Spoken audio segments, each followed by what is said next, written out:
My name is Luna, and I'm 28 years old.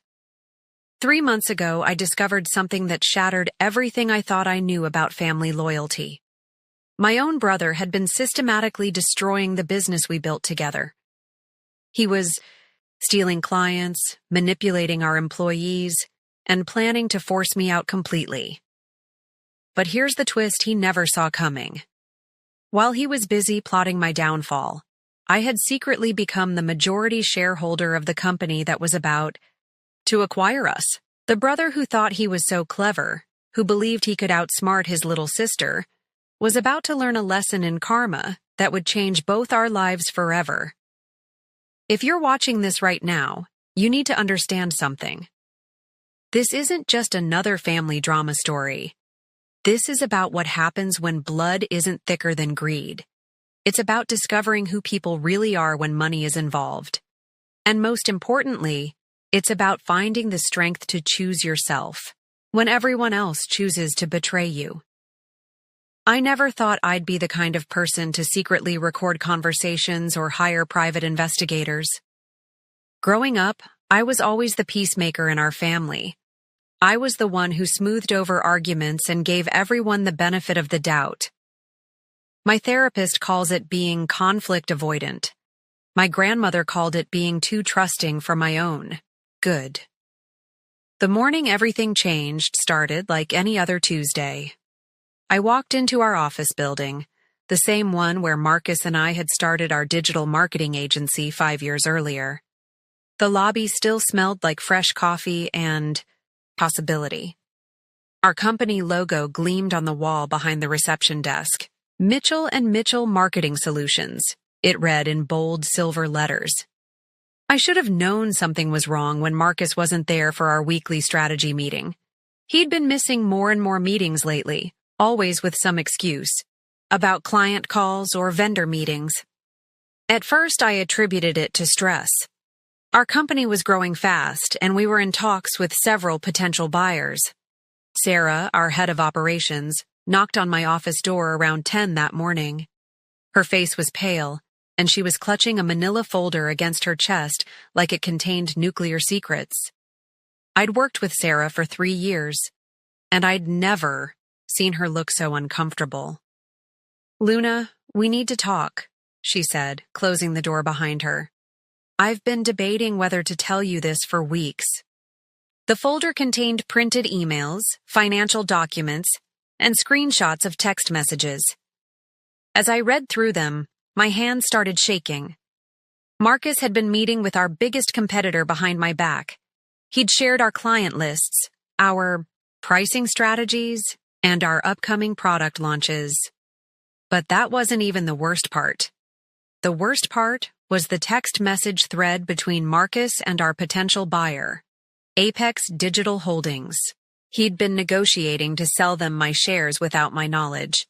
He planned to tell them I was an incompetent partner who was holding the company back. He wanted me bought out for a fraction of what my stake was worth. "There's more," Sarah whispered, turning to the last page in the folder. "He's been telling the team that you're planning to shut down the company. Half our employees have already started looking for new jobs because of the lies he's spreading." I felt like someone had reached into my chest and squeezed my heart until it stopped beating. This was my brother, the same person who used to walk me to school when I was scared of bullies, the same person who taught me how to ride a bike and promised he'd always protect me. But as I sat there staring at the evidence, I realized something else. I wasn't just hurt, I was angry. And for the first time in my life, I wasn't going to be the peacemaker. I was going to fight back. If you are watching this right now, drop a comment letting me know where you are viewing from. Before I tell you about this life-changing decision, hit like and subscribe to hear more real stories about family loyalty and betrayal that might just change how you see your own relationships. What I'm about to tell you next will sound impossible, but sometimes the universe has a sense of humor. Sometimes karma works in ways that are so perfectly timed, you'd think it was scripted by Hollywood writers. You see, 6 months before this betrayal came to light, I'd been approached by a headhunting firm. They wanted me to join the board of directors for a growing investment company. The pay was incredible, and the work would be mostly remote consulting. I'd almost turned it down because I didn't want to take time away from our family business. But I said yes. And that investment company? It was Apex Digital Holdings, the same company my brother was secretly negotiating with to steal my share of our business. To understand how we got here, you need to know about the Mitchell family. We're what you might call a classic American dream story, at least on the surface. My parents, Robert and Catherine Mitchell, immigrated from Ireland in the 80s with nothing but 2 suitcases and a determination to build something better for their children. Dad worked 3 jobs while Mom cleaned houses during the day and took accounting classes at night. They saved every penny they could, living in a tiny 1-bedroom apartment until Marcus was born. By the time I came along 4 years later, they'd managed to buy a small house in Queens with a postage stamp backyard and dreams bigger than the mortgage payments. Marcus was always the golden child. He was tall, charismatic, and had this natural ability to make people believe in him. He could charm teachers out of detention, talk his way into jobs he wasn't qualified for, and somehow always land on his feet no matter how badly he messed up.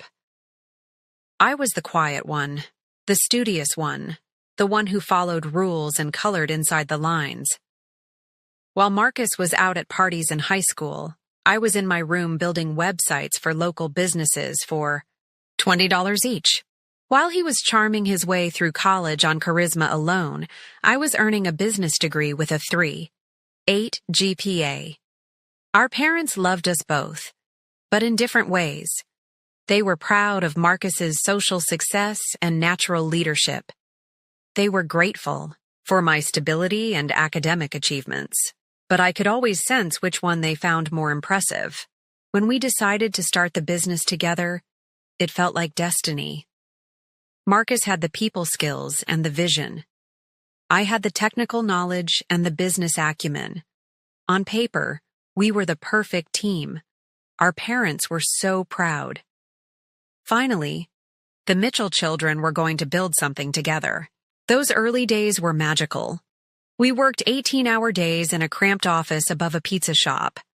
Marcus would schmooze potential clients while I built the campaigns that actually delivered results. We complemented each other perfectly. Or, so I thought. The first crack in our partnership appeared during our 2nd year. We'd just landed our biggest client ever, a chain of fitness centers that wanted to revamp their entire digital presence. Marcus had charmed them in the initial meeting, but when it came time to deliver, he was nowhere to be found.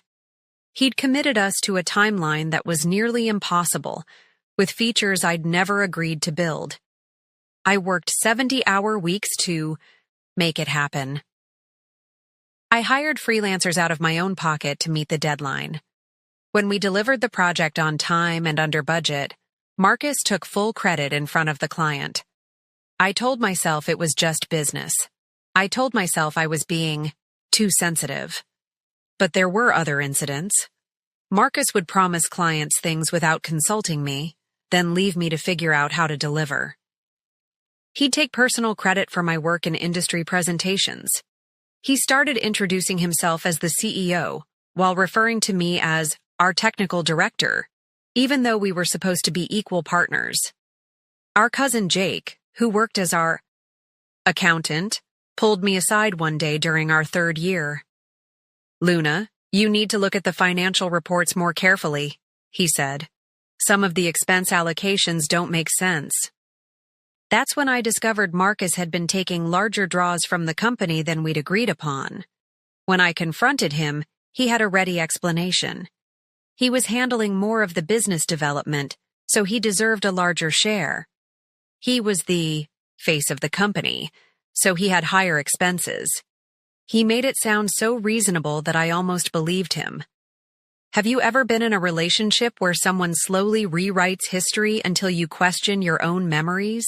That's what living with Marcus's manipulation felt like. He had this way of making me feel like I was being unreasonable whenever I questioned his decisions. My parents adored him, Our employees respected him. Our clients loved his charm and confidence. But I was starting to see glimpses of something darker underneath.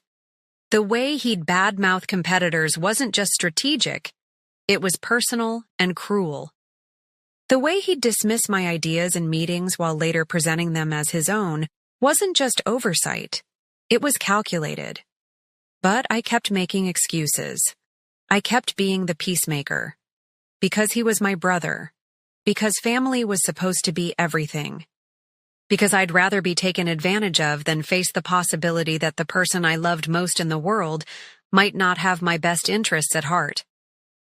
The 6 months before everything exploded were like watching a slow-motion train wreck.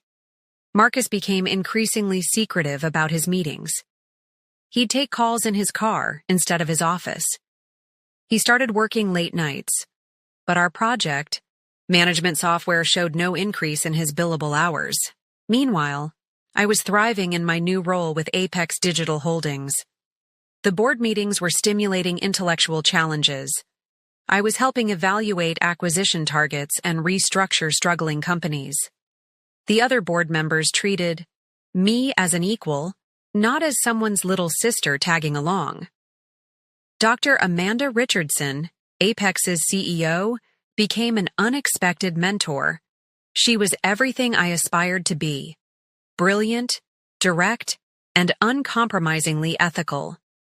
During our monthly one-on-ones, she'd share stories about building her company from the ground up while navigating a male-dominated industry. "Luna," she told me after one particularly insightful presentation I'd given, "you have exceptional instincts for seeing inefficiencies in business operations. Have you ever considered that your current situation might be holding you back?" I knew what she meant, but I wasn't ready to admit it yet. Loyalty to Marcus still felt like loyalty to family, to the dream we'd built together. Things at Mitchell & Mitchell were getting worse. Our top graphic designer, Jennifer, gave her 2 weeks' notice. She'd been with us since year 1, and losing her felt like losing family. When I asked why she was leaving, she hesitated before answering. "It's just time for a change," she said. But later, Sarah told me the real story. Marcus had been taking credit for Jennifer's creative work in client presentations. When Jennifer tried to speak up, he'd dismissed her concerns and suggested she wasn't a team player.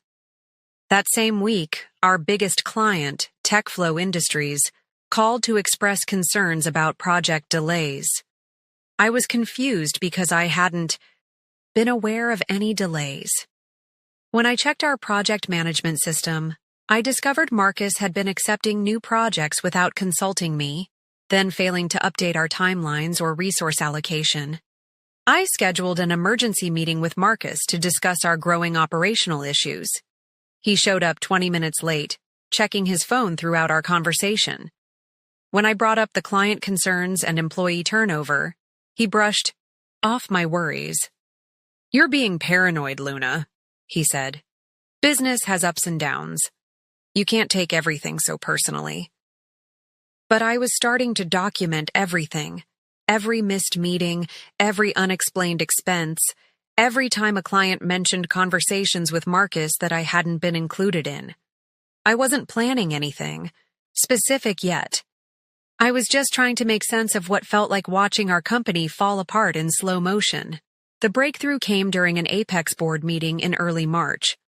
Dr. Richardson was presenting our quarterly acquisition targets, and one name on the list made my blood run cold. Mitchell & Mitchell Marketing Solutions. "This is an interesting target," she explained to the board. "It's a boutique agency with solid client retention but some internal operational challenges. The owner has approached us about a potential buyout." My mouth went dry. Marcus had been in contact with Apex about selling our company, and he hadn't told me anything about it. After the meeting, Dr. Richardson asked me to stay behind. "Luna, I noticed you seemed surprised when I mentioned Mitchell & Mitchell. Isn't that your company?" I had to make a choice in that moment. I could protect Marcus's secret and maintain family loyalty, or I could be honest about what was happening. For once in my life, I chose myself. Yes, it is, I said. And I had no idea my brother was negotiating a sale. Dr. Richardson's expression grew serious. That's concerning from a legal standpoint. According to our initial conversations, he represented himself as the sole decision-maker for the company. That night I couldn't sleep. I kept thinking about all the signs I'd ignored, all the red flags I'd rationalized away. Marcus wasn't just making bad business decisions. He was actively working to cut me out of the company we'd built together. The next morning, I called a lawyer, not because I wanted to hurt Marcus, but because I needed to protect myself. When you discover someone you love is betraying you, your first instinct is to make excuses for them. Your second instinct is to blame yourself. But eventually, if you're lucky, you reach a third instinct, the survival instinct that tells you to fight back. The confrontation I'd been dreading came sooner than I expected. It was a Thursday afternoon when Marcus walked into my office with papers in his hand and a smile that didn't reach his eyes. "Luna, I've got great news," he said, settling into the chair across from my desk. "I've been working on something that's going to change everything for us." He slid a contract across my desk. The letterhead read, Apex Digital Holdings. My heart was pounding, but I kept my expression neutral as I pretended to read it for the first time. "They want to acquire us," Marcus continued. "It's a fantastic offer. We'd both walk away with enough money to retire early if we wanted to." I looked up at him, searching his face for any hint of guilt or hesitation. There was none. "What's my share of the buyout?" "Well, that's the thing," he said, and I could hear the practiced explanation coming. "Based on our current contributions to the company, they've valued your stake at about 30% of the total deal."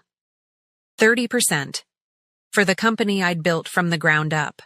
For the countless 18-hour days, the clients I'd saved, with my technical skills, the operations I'd streamlined to keep us profitable. "Marcus," I said carefully, "we're equal partners. We each own 50% of the company." He shifted in his chair. "Technically, yes. But Luna, you have to be realistic about who's been driving the growth. I've been handling all the major client relationships. I'm the face of the company. The buyout reflects the actual value each of us brings." This was the moment I'd been preparing for, but it still felt like a punch to the stomach. My own brother was sitting across from me, looking me in the eye, and trying to steal half my life's work. "And what if I don't agree to the buyout terms?" I asked. His mask slipped for just a second. "Luna, don't be difficult. This is a good deal for both of us. Don't let your emotions cloud your business judgment." "My emotions?" I stood up from my desk. "Marcus, this is my company too. These are my clients too. And you're asking me to accept 30% of what I built." "You built?" His voice got sharper. "Luna, without me, this company would still be a one-person operation running out of your apartment. I brought in the clients. I created the brand. You've just been along for the ride." There it was. The truth he'd been hiding behind years of manipulation and gaslighting. In his mind, I was never his partner. I was his employee who happened to share his last name. I walked over to my desk drawer and pulled out the folder Sarah had given me weeks earlier. I placed it in front of Marcus and watched his face change as he recognized the documents inside. "I know about the meetings with our competitors," said. "I know you've been sharing our client lists and pricing strategies. I know you've been telling our employees that I'm planning to shut down the company." Marcus's jaw tightened. "You've been spying on me?" "I've been protecting our company. Or what I thought was our company." He stood up abruptly, the chair scraping against the floor. Luna, you don't understand business. Sometimes you have to make strategic moves that look bad from the outside. Everything I've done has been to position us for this buyout. By lying to me? By undermining me with our own employees? By trying to force me out of the company I helped build? You're being dramatic, he said, but there was panic in his eyes now. Fine. Maybe I should have communicated better. But the offer is still good. Take the deal, Luna. It's more money than you've ever seen. I looked at my brother. Really, looked at him, and saw a stranger. This wasn't the person who used to share his Halloween candy with me, or who cheered at my college graduation. This was someone who'd been methodically working to destroy my life while smiling to my face. No, Marcus, I'm not taking the deal. You're making a mistake, he said, his voice getting colder. If you don't take this buyout, I'll find other ways to restructure the company. You can't run this business without me.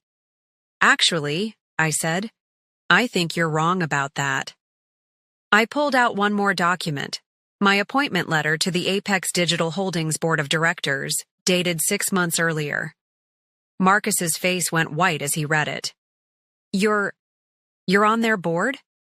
I am, and I've been watching this acquisition from both sides. Did you really think you could negotiate a deal to steal my shares without me finding out? The silence stretched between us like a chasm. Years of resentment, manipulation, and betrayal crystallizing into this single moment of truth. Luna, he said finally, we can work this out. We're family. But it was too late for that. Some betrayals cut too deep to heal.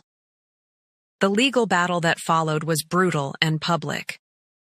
Marcus hired an expensive lawyer and tried to argue that his larger role in client development justified a bigger share of any buyout. I had documentation, recorded conversations, and the testimony of employees who'd witnessed his attempts to undermine me. The most painful part wasn't the depositions or the court appearances. It was watching our parents try to understand how their children had ended up on opposite sides of a lawsuit. Mom cried every time the topic came up. Dad kept insisting there had to be some misunderstanding that we could work through. He's your brother, Luna, Mom said during one particularly difficult family dinner. Brothers and sisters fight, but family is forever. How do you explain to your mother that her golden child had been systematically destroying your life? How do you make her understand that some betrayals are too deep to forgive, even when they come from family? The case was settled out of court after 4 months.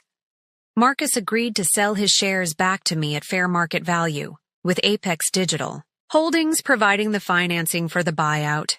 He also signed a non-compete agreement that would prevent him from starting a competing business for 3 years. But the real victory wasn't financial. It was finally being free from the constant gaslighting and manipulation. It was no longer having to question my own memories or doubt my own judgment. It was learning that I could run the company just fine without someone constantly undermining me. Within 6 months of Marcus's departure, employee morale improved dramatically. Jennifer actually asked if she could come back, and I welcomed her with open arms. We landed 3 major new clients, including one that Marcus had been trying to poach for years. The company grew by 40% that year, not because I was some brilliant visionary, but because I'd removed the person who'd been actively sabotaging our operations. It turns out, you can't build something strong when someone inside is tearing it down. If you've ever questioned whether you're being too sensitive about someone's treatment of you, please listen to this part carefully. Trust your instincts, document everything, and don't let anyone convince you that family loyalty means accepting abuse. Dr. Richardson became more than a mentor during this time. She became the older sister I'd never had, the person who believed in my capabilities without needing me to prove them constantly. When Apex finally acquired Mitchell Marketing Solutions 2 years later, she insisted on a deal that reflected the company's true value under my leadership. But here's the part that might surprise you. The acquisition wasn't the end of my story. It was the beginning. With the financial freedom that came from the sale, I started an investment fund focused on women-owned businesses. I use my experience with manipulation and betrayal to help other entrepreneurs recognize the warning signs of toxic partnerships. 1 year later, I was featured on the cover of Entrepreneur magazine with the headline, "From Betrayal to Billions: How One Woman Turned Family Trauma into Business Success." Marcus sent me a congratulatory text that day. Just 4 words. "Proud of you, sis." I never responded. Some people might think that's harsh. Some might say I should forgive and rebuild our relationship. But forgiveness doesn't require reconciliation. I can release my anger without pretending that someone who spent years manipulating me is safe to have in my life. My parents still hope we'll reconcile someday. They invite us both to family gatherings and try to seat us at opposite ends of the table to avoid conflict. It's awkward and painful, but it's better than the alternative of pretending nothing happened. Marcus started his own consulting business after his non-compete expired. According to mutual friends, he's doing well, though not as well as he probably expected. He's married now, to a woman who seems genuinely happy with him. I hope he's learned to treat her better than he treated me. The hardest lesson I had to learn was that loving someone doesn't mean accepting their betrayal. Family isn't defined by genetics. It's defined by loyalty, respect, and genuine care for each other's well-being. The people who truly love you want to see you succeed, not tear you down to build themselves up. Today, 3 years after that devastating discovery, I run a venture capital fund that's invested in over 50 women-led startups.